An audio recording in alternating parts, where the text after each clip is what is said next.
Mas não o fazia por vergonha, como é óbvio, e acabaram por ficar. Nem regressaram por vergonha, nem quiseram falar disso durante muitos anos, também por vergonha, não quiseram recordar aqueles tempos também. Aqui, ao longo de, portanto, encontrei que não queriam falar disso sequer. Ao longo da investigação que eu fiz dos últimos 5 anos, há aqui dois motivos pelos quais me parece que a maior parte deles não querem ainda debruçar-se sobre esta história recente. Uma delas, prende-se ainda, alguns têm a ideia de que quando alguém vai ter com elas para eles falarem da sua história, algumas ainda têm a ideia de que será algum infiltrado da PIDE. Portanto, ainda existe este estigma, não é? De que a PIDE ainda existe e, portanto, não querem estar a contar os seus pormenores. A PIDE não existe, mas vou usar. Exatamente, portanto, há que ter todo o cuidado.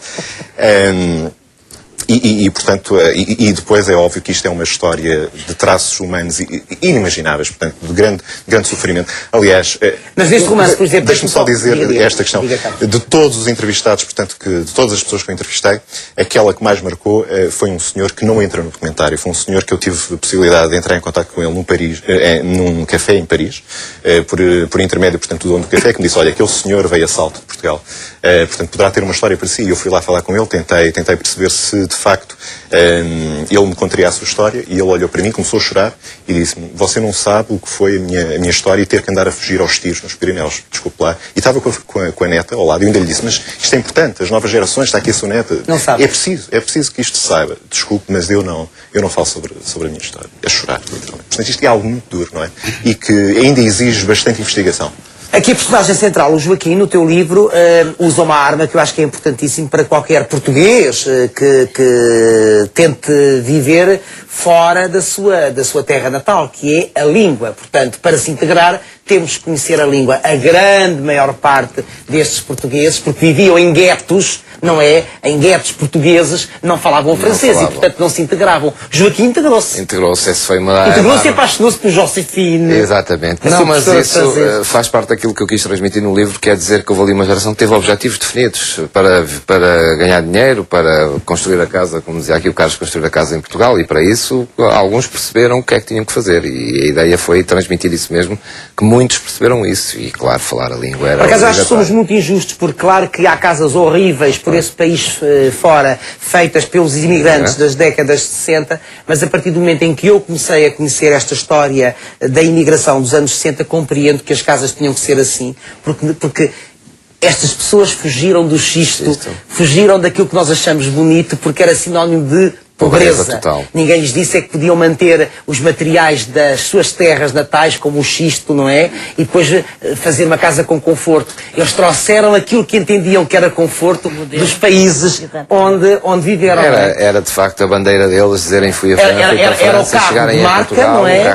E aquela casa com azulejos por fora. Era um orgulho para eles, claro, era o orgulho que tinham em mostrarem também. Hoje, à distância, percebemos isso, não é? Como somos injustos de ter casas com telhados preparados para a neve no Algarve, não é? Então, na Praia das, eu moro na zona da Praia das Maçãs, há um chalé suíço na estrada, portanto, com telhados até, é para cair a neve, para escorrer a neve. Mas nós entendemos que certamente é uma casa de um imigrante, porque aquilo é um modelo de conforto, aquele se habituou, é o símbolo de conforto a que ele se habituou quando viveu anos e anos, labutando no duro, noutro país que não Portugal.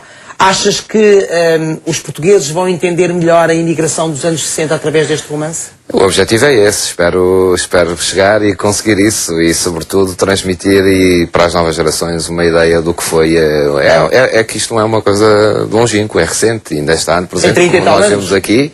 E estas pessoas estão aqui connosco e têm 30 e acontecia uma coisa terrível também, é que se os portugueses iam para país estranho e eram tratados como gente estranha, não é? Quando regressavam a Portugal, continuavam sem pátria. Porque também os portugueses de cá os olhavam de soslaio. É verdade. É verdade. Não é?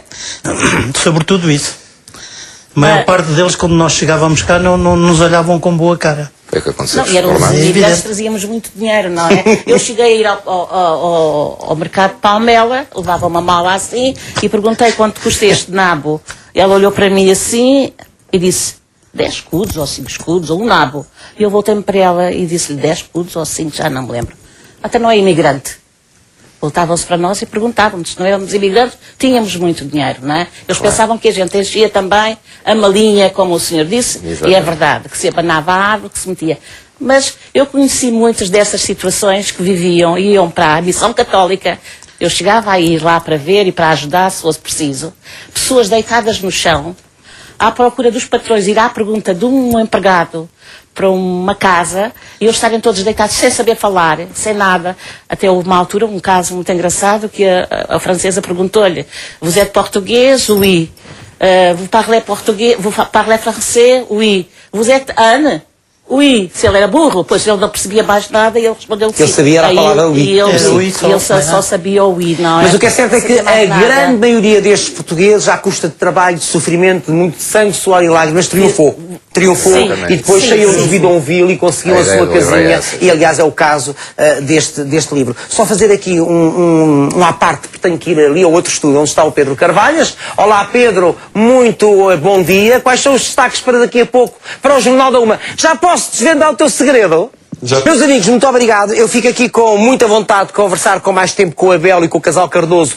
Temos aqui pano para mangas e será muito interessante em breve conhecermos mais em pormenor as vossas histórias. Eu penso que, contudo, foi uma conversa de mais de 40 minutos, muito interessante, onde aflorámos algumas questões importantes sobre um passado muito recente do nosso país e dos portugueses, e certamente ficaram com vontade de ler este livro. É um livro editado pela Esfera dos Livros, tem a ver com a imigração portuguesa dos anos 60, autor Júlio Magalhães, e porque o Júlio e eu somos muito boas pessoas.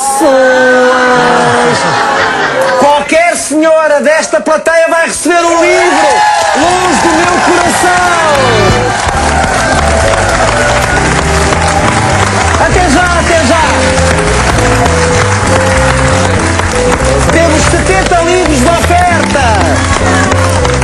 Olha, menos direitos de autor! Em tempo de crise, olha, paciência, temos pena! Não faltou dizer que vai lá apresentar um livro a Paris. É melhor não dizer.